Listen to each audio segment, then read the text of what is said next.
everybody, remember me, Dr. Robin, long time no see. This lecture can be a little confusing, so I thought it would be better if I went through it with you. Hopefully you're able to see this video okay on YouTube.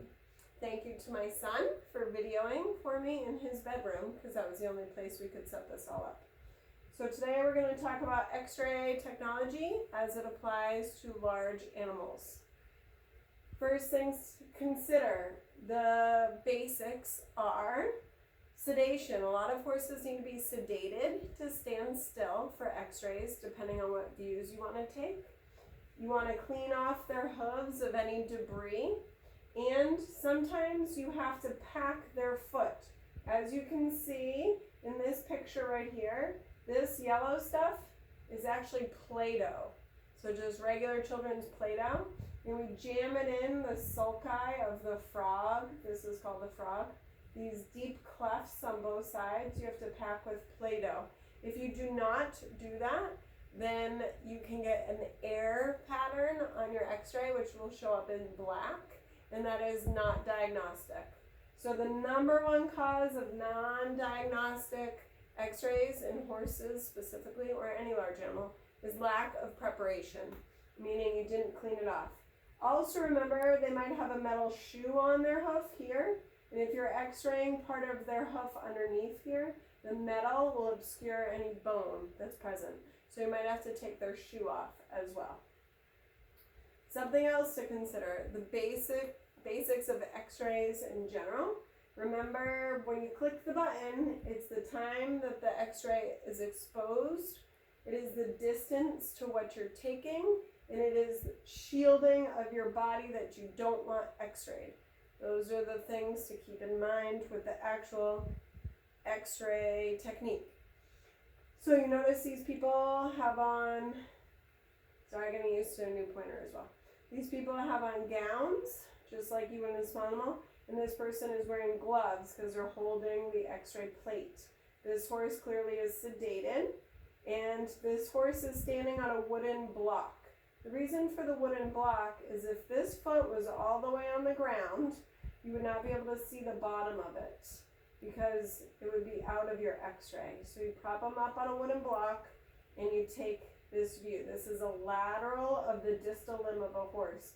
This actually is one of your essential skills, is to be able to take this image. So you should remember everything you see in this picture. The horse's hoof is on a block. The plate is on the medial side of the leg. The person who's taking the X-ray is standing lateral. And something that's hard for students to remember is that this plate needs to be held exactly perpendicular and parallel to this X-ray machine. So you can see in this image, this plate is on this angle and the X-ray machine is on this angle. Meaning if the X-ray machine was over here, you need to move the plate over here. You want them perfectly lined up. Something else to remember in this view, I don't know if you can see, right here is a tag. It probably says left because that is a left leg of a horse. But you notice that the tag is on the outside. In this picture, it would be on the front edge here. It is very important where your tag is so that you make sure that you see it in your X-ray. In some of the bones on horses, for example, this cannon bone here, if you did not have the hoof or other, like their carpus in the X-ray, you wouldn't be able to know what was medial and what is lateral. So the tag always goes on the lateral side when you're taking an AP, and it always goes on the cranial side when you're taking a lateral, which is here. So cranial or lateral is where your label always goes. That's a quiz question, and I think it's a final exam question. So I will say something like, where should your tag be placed? And you will say cranial or lateral all the time. It is really weird looking at a camera and not looking at your faces to make sure you're comprehending what I'm saying. By the way, I will be available for any questions you have on this stuff. So equipment that's needed, you need a portable machine. Sometimes places have an overhead machine. This is an overhead machine. The images you saw before were a portable machine. This machine is way more powerful and can shoot through bigger body mass than a portable machine. You usually need an outlet, like a 6-way plug, because when you go to Barnes, they don't all have a plethora of power plugs for you to plug into. You need the Play-Doh, extension cords, wooden blocks for the horse to stand on, and gowns and gloves. When we do label the x-rays, we want to make sure we have the owner's information, the date the x-rays were taken, left or right, and you always put them lateral or cranial, remember? Something else to think about, when you're taking an x-ray, like in this image here, if this person is the shooter, I call them, they're shooting the x-ray, and this person is the holder, the way that they can talk to each other is with different words like label, which would be over here because that's lateral, label towards me, meaning they'll turn the plate towards the machine, or label away, meaning they'll turn the label away. So if you look at this piece of paper, the label will be on the side, and if you turn it like this, you could say label away, label near, things like that. Or plate up, plate down, plate in, plate out. Those are words you use pretty regularly when you're taking x-rays. So again, I found some other images. In this far one, this is a lateral, so they're coming from the lateral side, shooting medially. The label, which is not in this picture, would go over here. So that would say left for left front. This is an AP. The label would go over here, being lateral. That is the number one thing students get wrong during the lab, is where the label would be. So when you all take videos of pretend limbs of horses, I don't even care if it's a block of wood, I want you to dictate, so you could set up a block of wood or a ski boot. I have a ski boot to demonstrate here. You could set up a ski boot with a piece of paper being your plate, and the x-ray machine would be over here, and you would show me how you would set that all up. But you need to indicate that the label would be cranial, see how the ski boot's facing that way? Or if you were doing an AP, then the label would be over here, which would be lateral. Okay, that's important to know. All right, so positioning. You never want to stand behind the plate. I did that only so I would be in the x-ray chair, in the camera, but never hold a plate like this and stand right behind it when you know someone's shooting x-ray like this. Instead, you would stand to the side, you would have a gloved hand, and you would hold the plate as minimally as possible. Ideally, you would put the bottom of the plate on the ground, hold your hand on the top like this, and push it towards the ground, and that's how you would hold the plate still. Remember, you don't want your fingers to get exposure, even through x-ray gloves. You want to collimate, so remember, crank down as much as you can, ensuring you have everything you want to get in your x-ray still in there, but trying to get the scatter and the other parts of the x-ray beam not flying around the barn. You also want to make sure that your x-ray beam, which is this Nerf dart, and this plate, paper, which is an x-ray plate, are completely perpendicular to each other. They are going to intersect at 90-degree angles. If your plate is like this, and your x-ray beam is like this, and you come through the bone, it will not be an accurate picture. You need everything at right angles to each other. Also, something to consider is getting through the joints. If you do not have these two things at a perpendicular angle, meaning your plate is tipped like this, you will not get through the joint of the horse's leg in a nice clear pattern. You can see on this image over here that these joints have a nice black line going through them, whereas these joints are fuzzy. You could argue this horse also has arthritis, which it does, but this joint you still should be able to make out, and see how you can't, but you can up here? It's because this x-ray was taken appropriately and this one was not. So this lower one is not diagnostic. So this is probably, this is probably the most confusing part of everything I'm going to say today, so pay attention. Everyone stop laughing at my magic trick ski boot apparatus I have here. I'm making do with what I have at home, which is what you're going to have to do as well. So, how to describe an x-ray. You describe it from the point of entry to the point of exit of the x-ray beam. Meaning, For this x-ray, the horse is facing forward. I am standing on the lateral side. The x-ray beam is coming from the lateral edge to the medial edge. That is what that x-ray is called, the lateral x-ray. In this one, the x-ray beam is coming from the front, which is also called anterior, and leaving out the back, which is called posterior. That is why it's called an AP x-ray. Now it gets confusing when you start to talk about obliques. Calm down. There's a lot of words on the screen. It's fine.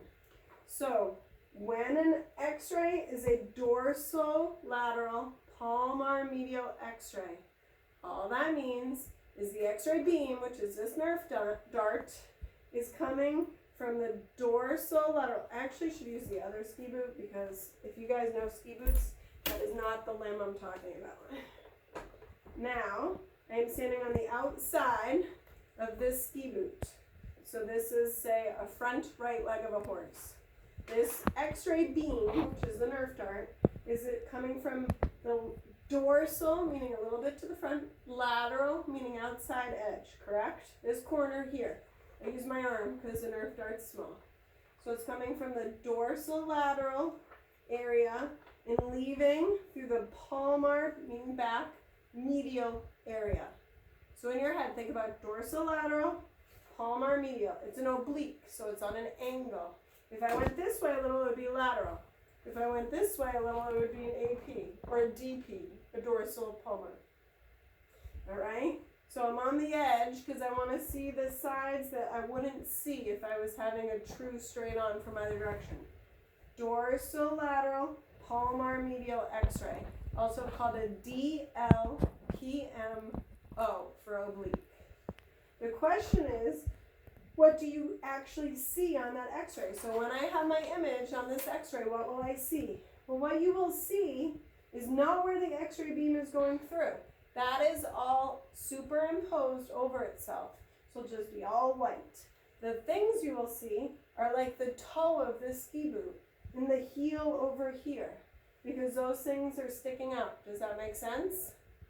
So what you will not see well is where the x-ray beam goes. You'll see where the x-ray beam is just barely hidden. So a cheater's way to remember what you're seeing, if you're a visual person, remember my ski boot. If you are a word person, this is my trick. So we took a dorsolateral palmar medial view, right?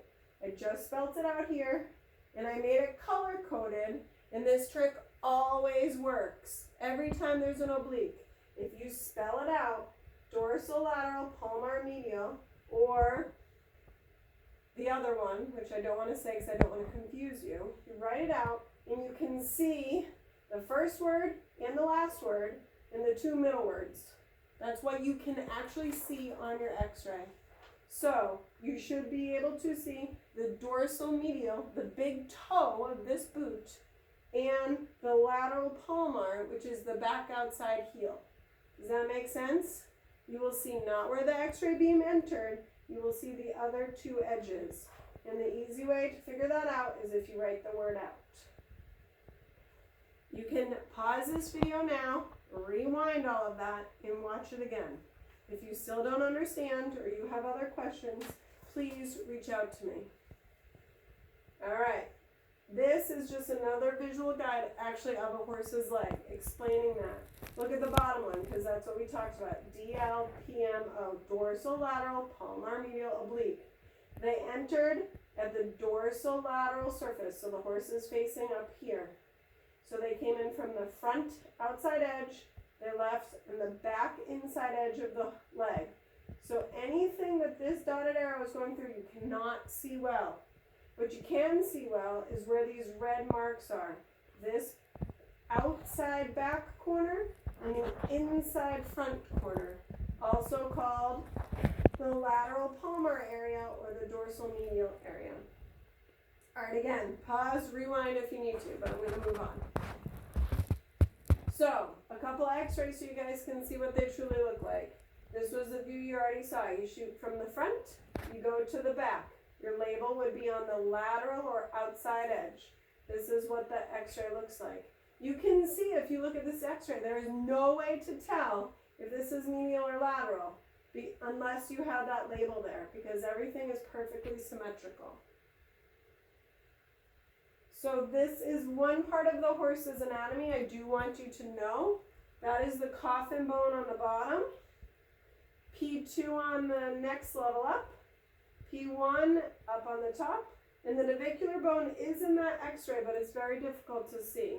It's right in here, but it's superimposed. That's not an x-ray you would look at to see the navicular bone. So again, P3 or the coffin bone, P2 and P1. This x-ray you should be very familiar with from all our different lectures. This is how you get that view. You stand on the outside, shooter stands here, holder stands here. You'll notice the label is on the cranial edge of the plate. And these bones are the coffin bone, the P2, P1, and the navicular bone. You will see this picture again, I promise. And I will expect you to be able to identify these 4 bones. I'm not asking you to remember a lot of bones in horses, but I do want you to know what this x-ray is. So if you want to evaluate the navicular bone, you have to take this tricky x-ray. The shooter stands up basically underneath the horse's belly. The holder positions the horse's leg kind of in a backward stance, like you're stretching out your calf muscle, and you shoot down on the heel bulbs of the horse. The plate is underneath this block that the horse is standing on. And this right here is the navicular bone. This is another way to take a navicular x-ray, and this is the navicular bone in here. This is the navicular bone here. I can't really see it standing to the side like I am. But so this is the navicular bone right in here. This is P1, this is P2, this is P3. And again, the way you know that this is lateral is because that's where the other labeled information is. All right, just some other views so you're familiar with what they look like. This would be AP of the fetlock of a horse. This is the fetlock. These are sesamoids, they're called. Just did a pre-purchase recently where I took this view, and the sesamoid bone was all messed up, indicating an old injury. The buyer did not buy the horse. This is a lateral of a fetlock. You notice that this label is cranial. You notice that this label is lateral. These are the sesamoids superimposed over each other. There are 2 there, but you can't see it because you're only taking one view. Proof that you do need 2 views at least to represent the different parts of the bone. Alright, this is the knee of a horse, also called the carcass. This is the lateral view with the label in the cranial position. This is the same view, but the horse is flipped the other way. This is a flexed lateral of a carcass. This is a pretty common x-ray to take of racehorses because a lot of times they'll have little bone chips in these joints that you can find by taking this view. If you took this view, the bone chips would be already in the joint and you wouldn't be able to see them. Oh, this is the hock x-ray. This is an AP. So the person is standing to the side, but the plate is behind the hock. The shooter again up underneath the horse's belly and shooting from the anterior position to the posterior position. And this is what the x-ray looks like. This is a lateral of a hock. So that, well, you guys should notice this label is in the wrong place. It should be over here. That is caudal. It should be cranial. You can tell because of this big point right here, that is the back of the horse's hock. It's the same point. So this image, the horse is facing to the left. This image, the horse is facing to the right. So that is a lateral hock x-ray. You can take x-rays of horses' heads. You can see here, this is the x-ray they are taking, which will give you an image similar to this. You can either hold the plate with, I actually have that wrapped on the horse's head to pick it up a little. The horse is probably very sedated and so the head's hanging low. You just hold the plate to the one side, you shoot from the other side, and you can see this. All this gas right here are the sinus cavities of the horse. And you can see all their teeth. If you actually want to x-ray horses' teeth, you usually have to somehow open their tooth. I know what you're talking about.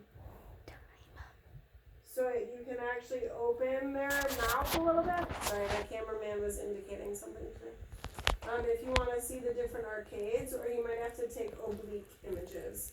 In this x-ray, they obviously were mostly interested in the sinus cavity. Hey, before I move on, I realized I forgot to show you something, which I'll get back to here. So just look for a second here. See this black triangle in this x-ray? That is from the frog not being packed correctly with Play-Doh. So if you wanted to get rid of this black right here, you have to pack it with Play-Doh to fill in that space. Sorry, I meant to say that, and I want to make sure I didn't. I'll power click through all of this. So in order to x-ray pelvis of a horse, you have two options. You either can shoot from in their groin area or up over their back. Some people will hold the plate underneath them, climb up on a chair, hold your x-ray machine like this and shoot down. Or some people will anesthetize the horse, lay them on their back and shoot this way. This is the femur of a horse and their pelvis. It's hard to see. It's really hard to get this image because you're shooting through all the meat of that horse's hind end, which is very, very thick. A couple other things for you to know exist. You will not be tested on it. There is this thing called nuclear scintigraphy, a bone scan. You actually inject the horse in the vein with a radio-opaque dye that binds to areas of bony change. So this horse was injected with the dye, and then roughly 6 to 8 hours later, they use a special camera called a gamma cam, and they will x-ray the horse and see these areas of black. The black areas are areas of bony change, indicating probably arthritis. And so you can see this one is really hot, as they call it. This one's not as bad, but has a little bit.